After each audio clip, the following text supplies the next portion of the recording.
नमस्कार दोस्तों, मैं आपकी स्टोरी टेलर हूँ डॉक्टर श्रद्धा शहाणे। हर हफ्ते सुनो एक कहानी श्रृंखला में आज आपको विशंबर नाथ शर्मा कौशिक द्वारा लिखित कहानी पत्रकार सुना रही हूँ, जिसमें एक नए नवेले पत्रकार को खबरों के लिए क्या क्या प्रयास करने पड़ते हैं के बारे में बताया गया है। यदि आपको यह कहानी सुनने में अच्छी लगे तो ज़रूर किसी पास की लाइब्रेरी में जाकर इसे पढ़ने का प्रयास कीजिएगा। और आपसे यह भी निवेदन है कि मेरे चैनल को अधिक से अधिक सब्सक्राइब करें, कहानियों को अपने मित्रों को अधिक से अधिक शेयर करें और कहानी के अच्छे या बुरे लगने पर रिव्यूज़ कमेंट बॉक्स में ज़रूर डालें। दोपहर का समय था। लाउड स्पीकर नामक अंग्रेजी दैनिक समाचार पत्र के दफ्तर में काफ़ी चहल पहल थी। यह एक प्रमुख तथा लोकप्रिय पत्र था। प्रधान संपादक अपने कमरे में मेज के सामने विराजमान थे। इनकी वयस 50 के लगभग थी। इनके सम्मुख 2 सहकारी संपादक उपस्थित थे। तीनों व्यक्ति मौन बैठे थे, मानो किसी एक ही बात पर तीनों विचार कर रहे थे। सहसा प्रधान संपादक बोल उठे, रुपए का कोई विचार नहीं। रुपया चाहे जितना खर्च हो जाए, परंतु केस का विवरण सबसे पहले हमारे पत्र में प्रकाशित होना चाहिए। यह बात सर्वथा रिपोर्टर के कौशल पर निर्भर है। निस्संदेह यदि रिपोर्टर कुशल न हुआ तो रुपया खर्च करके भी कोई लाभ न होगा, दूसरा संपादक बोला। खैर, यह मानी हुई बात है कि बिना अच्छा रिपोर्टर हुए काम नहीं हो सकता। हमारे यहाँ का कौन सा रिपोर्टर इस कार्य के योग्य है? मेरे ख्याल से तो मिस्टर सिन्हा इस कार्य को कर लेंगे। मेरा भी ख्याल ऐसा ही है। मैंने मिस्टर सिन्हा को बुलाया तो है, अभी तो वह आए नहीं है। मैंने कह दिया है कि जिस समय आवे मेरे पास भेज देना। यह कहकर संपादक ने घंटी बजाई। तुरंत एक चपरासी अंदर आया और संपादक ने उससे कहा, मिस्टर सिन्हा आए हैं, देखो तो। चपरासी चला गया। कुछ क्षण पश्चात आकर बोला, अभी तो नहीं आए, आते होंगे। कहकर संपादक महोदय पुनः सहकारियों से बात करने लगे। कुछ देर पश्चात एक व्यक्ति संपादक के कमरे में प्रविष्ट हुआ। यह व्यक्ति यथेष्ट हष्ट-पुष्ट था। वयस 25-26 के लगभग, गौर वर्ण, क्लीन शेव्ड, देखने में सुंदर जवान था। उसे देखते ही संपादक महोदय ने कहा, आइए मिस्टर सिन्हा, मैं आपकी प्रतीक्षा ही कर रहा था। मिस्टर सिन्हा मुस्कुराते हुए एक कुर्सी पर बैठ गए और बोले, कहिए क्या आज्ञा है? भाई, बात यह है कि कला भवन का उद्घाटन हो रहा है। उसमें महाराज की स्पीच होगी। वह स्पीच सबसे पहले हमारे पत्र में प्रकाशित होनी चाहिए। मिस्टर सिन्हा ने कहा, सो तो होना ही चाहिए, परंतु इस कार्य को करेगा कौन? आप कर सकेंगे? मिस्टर सिन्हा विचार में पड़ गए। संपादक महोदय बोले, खर्च की चिंता मत कीजिएगा। मिस्टर सिन्हा बोले, प्रयत्न करूंगा, सफलता का वादा नहीं करता। सफलता का वादा तो कोई नहीं कर सकता, परंतु अच्छे से अच्छा प्रयत्न करने का वादा किया जा सकता है। वह मैं निश्चय ही करूंगा। अभी काफी समय है। हाँ, 10 दिन है। तो फिर मुझे आज से ही इस कार्य के लिए मुक्त कर दिया जाए तो अधिक अच्छा रहेगा। हाँ, आज से आप मुक्त हैं और जितना रुपया उचित समझे ले लें। अच्छी बात है। मैं आज रात को ही प्रस्थान करूंगा। रात में कोई ट्रेन जाती है? हाँ, जाती है, तो बस उसी से प्रस्थान करूंगा। मिस्टर सिन्हा एक होटल में ठहरे हुए थे।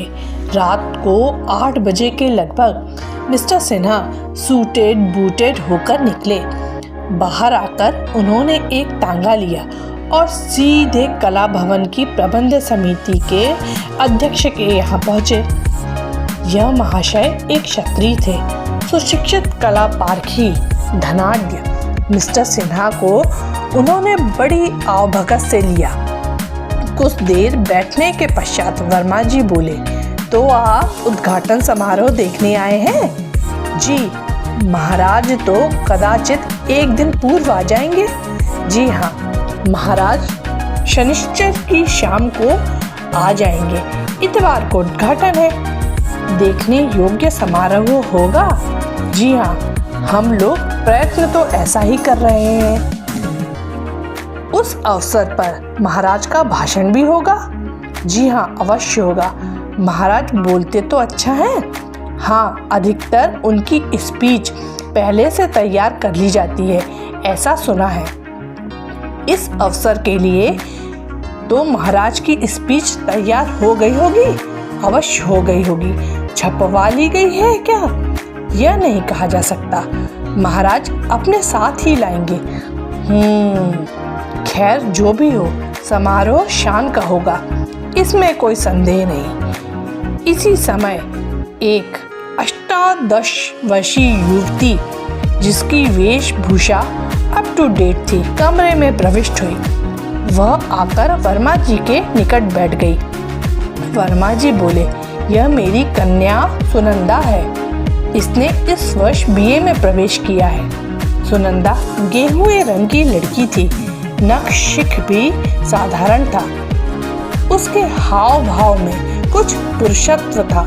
वर्मा जी के यहाँ 2 दिन जाने पर मिस्टर सिन्हा को ज्ञात हुआ कि सुनंदा उनकी ओर अधिक आकर्षित होती है। यह ज्ञात होने पर मिस्टर सिन्हा मन ही मन मुस्कुराए। सुनंदा की ओर उनका आकर्षण बिल्कुल नहीं था। प्रत्युत वह उससे अलग अलग रहने की चेष्टा करते थे। सहसा मिस्टर सिन्हा को कुछ ध्यान आया। उस ध्यान के पाते ही उन्होंने सुनंदा के प्रति अपना व्यवहार बदल लिया। अब वह उससे खूब घुल घुल कर वार्तालाप करने लगे। उसके साथ घूमने फिरने भी जाने लगे। 3-4 दिन में ही उन्होंने सुनंदा से यथेष्ट घनिष्ठता उत्पन्न कर ली। अब उद्घाटन समारोह के केवल 2 दिन रह गए थे। संध्या समय मिस्टर सिन्हा बैठे सुनंदा से वार्तालाप कर रहे थे। इसी समय वह बोले, महाराज कल आ रहे हैं? हाँ कल आ जाएंगे, ऐसा समाचार है। सुनंदा ने कहा, ठहरेंगे तो यही? हाँ उनके ठहरने के लिए सब प्रबंध कर लिया गया है। महाराज उद्घाटन समारोह पर व्याख्यान भी देंगे, ऐसा सुना है। व्याख्यान तो अवश्य देंगे। यह भी सुना है कि वह अपनी स्पीच छपवा कर ला रहे हैं। शायद, मुझे ठीक मालूम नहीं। उनकी स्पीच की एक छपी प्रति मिल जाती तो बड़ा अच्छा था। सो तो सबको बांटी जाएगी। वह तो समारोह के दिन बांटी जाएगी। मैं एक दिन पहले चाहता हूँ। अच्छा क्यों?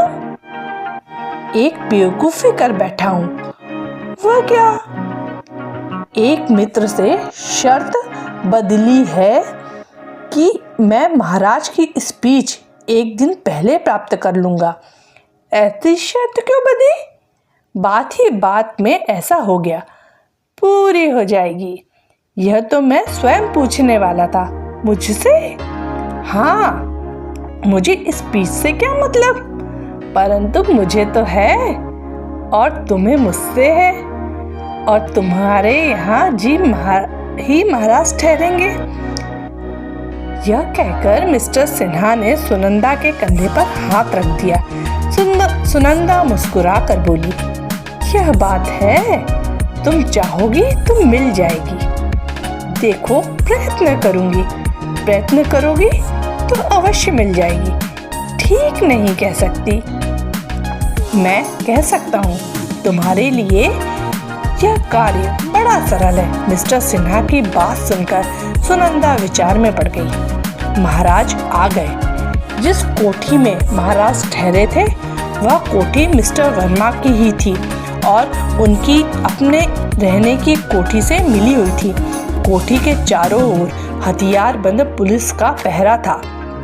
सुनंदा अपने पिता के साथ महाराज से मिली। महाराज उससे वार्तालाप करके बड़े प्रसन्न हुए। बातचीत के प्रसंग में वर्मा जी ने महाराज से पूछा, अपनी स्पीच तो श्रीमान छपवा कर लाए होंगे? हाँ, छपवा कर लाया हूँ। सुनंदा बोली, मैंने सुना है महाराज बड़ी सुंदर अंग्रेजी बोलते हैं, स्पीच बड़ी अच्छी होगी। महाराज हंस पड़े। उन्होंने पूछा, क्या तुमने पहले कभी मेरी स्पीच नहीं पढ़ी? नहीं श्रीमान, मुझे अभी तक ऐसा सौभाग्य प्राप्त नहीं हुआ। अच्छा, पढ़ोगी? निस्संदेह, अभी मिल जाए तो रात में बिस्तर पर लेटकर पढ़ने में आनंद आता है। महाराज हंस पड़े। उन्होंने कहा, अच्छा, अभी देता हूँ। यह कहकर महाराज ने स्पीच की प्रतियों का बंडल निकलवाया और उसमें से एक प्रति निकालकर सुनंदा को दी। वर्मा जी बोल उठे, किसी दूसरे के हाथ में न पढ़ने पाए। जब तक स्पीच उद्घाटन के अवसर पर पढ़ न दी जाए तब तक किसी दूसरे के हाथ में न पढ़नी चाहिए। सुनंदा, मैं इसका पूरा ध्यान रखूंगी, पढ़ के मुझे लौटा देना, वर्मा जी ने कहा। अच्छा, लौटा दूंगी। सुनंदा भाषण लेकर अपनी कोठी में आई। उसने आते ही मिस्टर सिन्हा को फोन किया। मिस्टर सिन्हा के आने तक सुनंदा ने भाषण स्वयं पढ़ डाला। 15 मिनट पश्चात नौकर ने मिस्टर सिन्हा के आने की सूचना दी। सुनंदा मिस्टर सिन्हा के पास मुंह लटकाए हुए पहुंची और बोली, भाषण तो नहीं मिल सका। मिस्टर सिन्हा का मुख मलिन हो गया। वह बोले, यह तो बड़ा गड़बड़ हुआ। सहसा सुनंदा खिलखिलाकर हंस पड़ी और उसने भाषण की प्रति दिखाकर कहा, यह है भाषण। मिस्टर सिन्हा का मुख खिल उठा। उन्होंने उत्सुकता पूर्वक हाथ बढ़ाकर भाषण लेना चाहा। सुनंदा हाथ पीछे हटाकर बोली, पहले इनाम तो दिलवाओ। इनाम? भाषण तो तुम्हारे हाथ में है और इनाम मुझसे मांग रही हो? मेरे हाथ में देकर इनाम मांगो, दोगी? अवश्य। सुनंदा ने भाषण दे दिया। मिस्टर सिन्हा ने उसे खोल कर देखा। सुनंदा ने पूछा, है वही धोखा तो नहीं है? नहीं, धोखा नहीं है। अब इनाम मिलना चाहिए। हाँ हाँ, यह लो इनाम। यह कहकर मिस्टर सिन्हा ने सुनंदा को घसीटकर अपने अंग में ले लिया।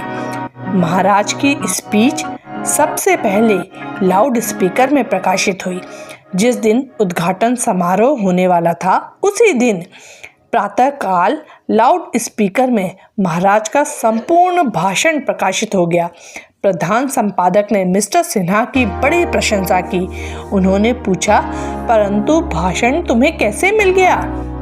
मिस्टर सिन्हा ने कुछ खेल के साथ कहा, क्या बताऊं? इस समय एक प्रेम कांत युवती अपने उस प्रेमी की प्रतीक्षा में होगी जो एक धनाढ्य परिवार का सुशिक्षित लड़का था, जो उद्घाटन समारोह देखने आया था और जिसने उस युवती से विवाह करने का वादा किया था, जिसके लिए उसने न जाने किस युक्ति से भाषण की प्रति प्राप्त की थी और जो भाषण की प्रति लेकर केवल प्रथम बार युवती का आलिंगन चुंबन करके चला गया और फिर अभी तक लौट कर नहीं आया, कदाचित कभी ना आएगा।